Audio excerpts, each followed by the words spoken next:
Gary Sanchez is still one of the best catchers in baseball. Please do not click off the video yet. Now, before I go any further, let me get this out of the way. His 2020 season was abysmal, and if he is anything close to that type of player going forward, not only does he not deserve a starting spot in the Yankees lineup, he shouldn't even be in the league. However, believe it or not, his track record strongly suggests otherwise, and that's what I want to discuss with you right now. For why maybe, just maybe, you should be open to giving Gary one more shot to win you back as the Yankees starting catcher in the year 2021. First of all, he has put up incredible offensive numbers since breaking into the league, and I'm not even going to go into too much detail about his rookie year, where at 23 years old, he took the league by storm, crushing 20 homers in 53 games while posting a whopping 170 weighted runs created plus. Remember that when you all labeled him as the next Babe Ruth, the start of a new dynasty in the Bronx?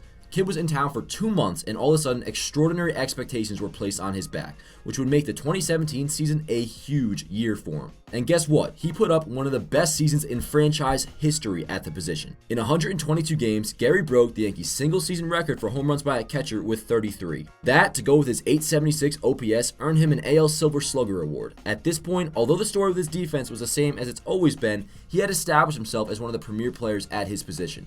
Then, 2018 happened. This was the first year where the Gary haters, who before this point were kind of hiding in the shadows, they had some ammo to dig into him. After all, when you hit just 186 and lead the league in pass balls, you're going to be subject to some criticism, and rightfully so. But honestly, that 2018 season, although definitely not good, is a little bit easier to forgive in my opinion. Hear me out. He simply was not healthy for most of the year. He landed on the DL twice with some pretty bad groin injuries, and when he was healthy, I'm using air quotes, it was hardly long enough to where you'd expect him to get going offensively, especially considering how streaky we know Gary to be. And to his credit, for how bad he was, this dude hit some clutch home runs. Deep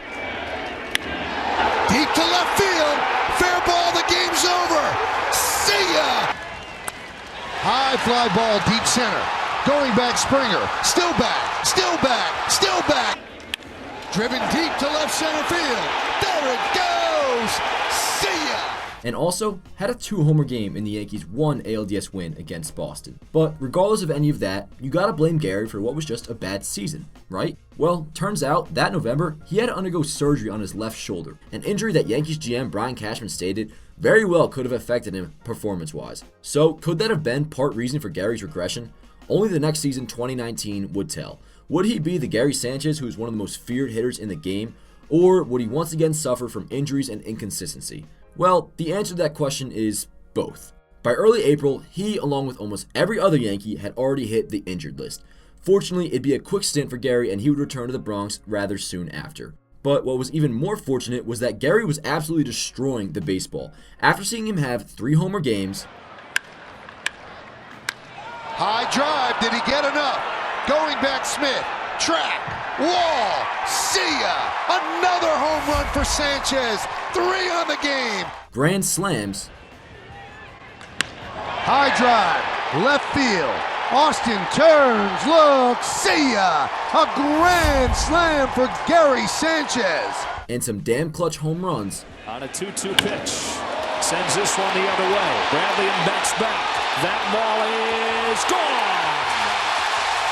Opposite field home run for Gary Sanchez to put the Yankees back in front.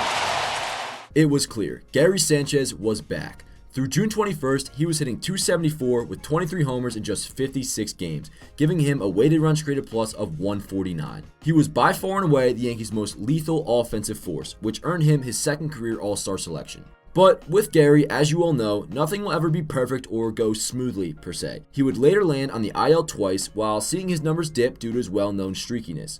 Nonetheless, he still finished the 2019 season with real good numbers, posting a 116 weighted runs created plus while hitting 34 homers in just 106 games, breaking his own franchise record, by the way. He also reduced his pass balls down from 18 to 7. So yeah, at this point, it seemed we knew what Gary was. A player that, sure, was going to frustrate you with his inconsistency and maybe an IL stint here or there, but his offensive talent was simply undeniable. Within just 3 seasons, he broke the Yankees' single-season record for home runs by a catcher twice, and also became the fastest catcher in baseball history to hit 100 career home runs. But here's the thing, I have strong belief that that's who he still is.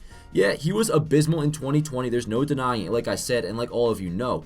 but so were a lot of star players. I mean, Christian Yelich hit just 205, Cody Bellinger hit 239, Nolan Arenado had a well below average 84 weighted runs created plus. The list goes on. And of course, I'm not saying Gary is near the level of player these guys are, but point being, it was a weird year. And even when you factor in Gary's 2020 season, he still ranks third among all catchers with a 117 weighted runs created plus since his rookie year. The potential is obviously there. We just got to give him one more shot.